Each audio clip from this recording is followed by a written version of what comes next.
रहमान रहीम।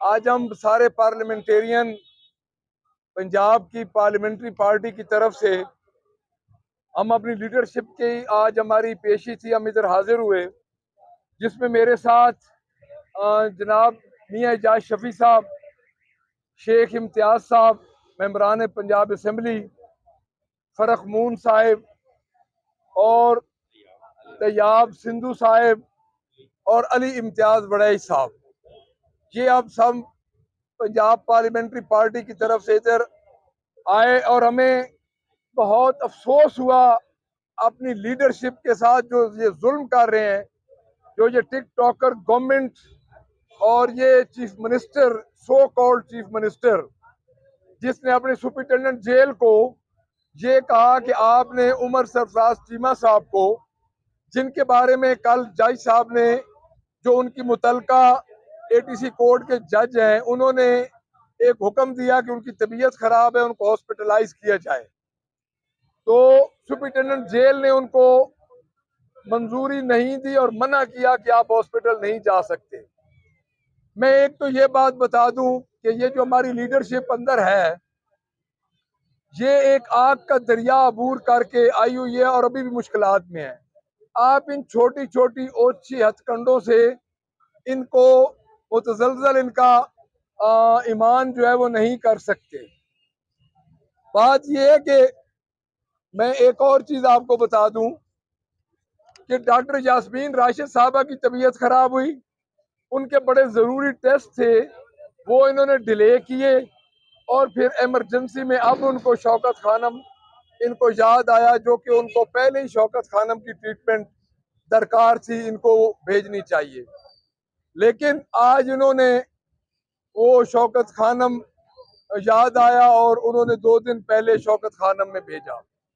हमारी अपनी लीडरशिप से बातचीत हुई, वो बड़े डिटरमन है, पुरज़म है और इंशाअल्लाह ताला जिस तरह खान साहब ने ये कहा है कि हमें मुस्लिम लीग नून लड़ा रही है अफवाज पाकिस्तान और एस्टेब्लिशमेंट से, जिस तरह उन्होंने पैगाम दिया सपा सालार को, आसिम मुनीर साहब को, कि आपको और हमें ये एक मुनज़्ज़म तरीके से लड़ाने की कोशिश कर रहे हैं, हम अपनी फौज से नहीं लड़ते, हमारे दिल में उतना ही एहतराम है अपनी फौज का जितना कि एक मुहिब्बे वतन पाकिस्तानी के दिल में है।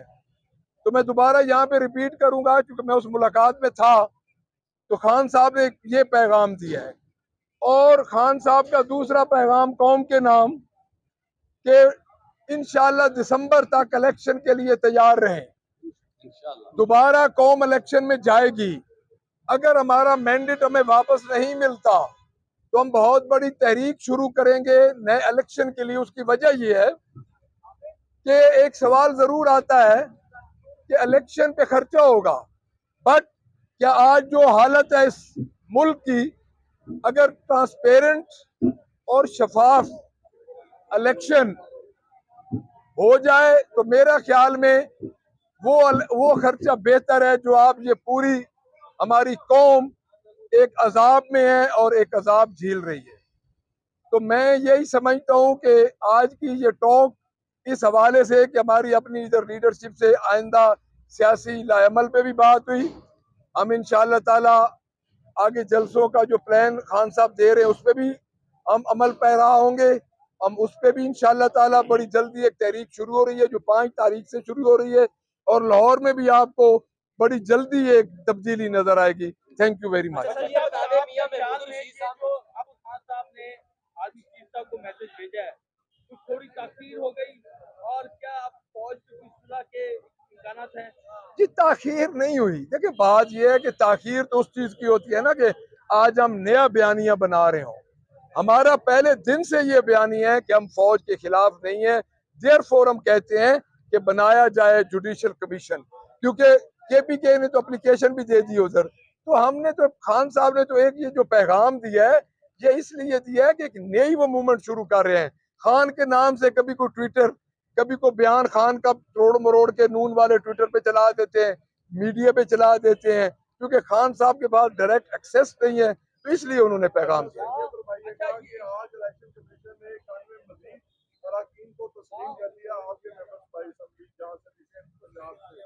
और ये बताइएगा कि क्या आप इस फैसले से खुश हैं और दूसरा 5 अगस्त का क्या लाएअमल होगा? हाँ साहब को 1 साल पूरा हो जाएगा। अच्छा, मैं आपको बताऊं जो एक टेक्निकल मैं आपको बात बता दूं, वो उन्होंने तस्लीम नहीं किया, उन्होंने कोई एहसान नहीं किया इलेक्शन कमीशन ने।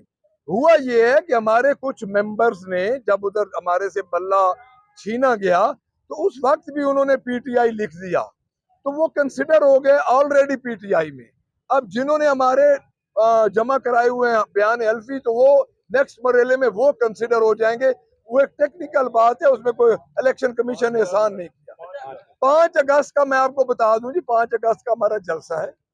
हमारी लीडरशिप इस्लामाबाद में हमें कॉल कर रही है, उनका जो फाइनल फैसला होगा पूरे पाकिस्तान से इंशाअल्लाह काफिले 5 अगस्त को इस्लामाबाद पहुंचे। पीटीआई के कौन से जी, ऐसे जी, आप हमदर्द बताएं। हैं? सर, पीटीआई की कौन से आपने जी पीटीआई के कौन से ऐसे हमदर्द हैं जो फौज और पीटीआई के दरमियान कोई मीडिएशन का रोल प्ले कर रहे हैं, जो यहाँ तक ज्यादा भागा ही नहीं नहीं, कोई मीडिएशन नहीं है जी। हम कोई खान साहब, एक चीज खान साहब के पास पहुंच रही है, वो फॉर्मर प्राइम मिनिस्टर हैं, उनके पास अखबार भी पहुंचता है, उनके पास एक आध चैनल के उनको भी पता है कि क्या कुछ हो रहा है, अदरवाइज कोई मीडिएशन नहीं। जी आप बकर साहब, आपकी हुकूमत आ जाती है, अगर आपके मुज़ाकरात कामयाब हो जाते हैं, फॉर्म 45 के तहत जो है वो नताइज जारी हो जाते हैं, आपको अक्सरियत मिल जाती है, तो फिर पीटीआई का क्या लाहेअमल होगा? इस वक्त जो यूनिट है वो 80 रुपये से ज्यादा हो गया है, महंगाई जो है वो कंट्रोल नहीं हो रही। क्या तहरीक-ए-इंसाफ सब कुछ माफ करके आगे चलेगी या फिर उन लोगों को अकाउंटेबल करेगी जो मुल्क को इस तहस तक लेकर आए हैं, जो तहरीक-ए-इंसाफ की खवातीन के साथ हुआ, जो रहनुमाओं के साथ हुआ, जो आपके साथ हुआ, वर्कर्स के साथ हुआ? देखिए जी, खान साहब अपनी जात के लिए तो कहते हैं कि मैं इंतकाम नहीं लूंगा, बट इस मुल्क के लिए जिन्होंने नुकसान किया है, इस मुल्क को इस हालत तक जिन्होंने पहुंचाया है, उसको जरूर खान साहब अकाउंट उनका करेंगे और वो अकाउंटेबल होंगे। कौन बचाएगा पाकिस्तान? कौन बचाएगा पाकिस्तान? आई आई आई कौन बचाएगा पाकिस्तान? तेरी जान मेरी जान, कौन बचाएगा पाकिस्तान? शर्म करो, हया करो, शर्म करो, शर्म करो, हया करो, इमरान को रिहा करो, शर्म करो, हया करो, शर्म करो, हया करो, आई आई आई कौन बचाएगा पाकिस्तान? इमरान खान, इमरान खान।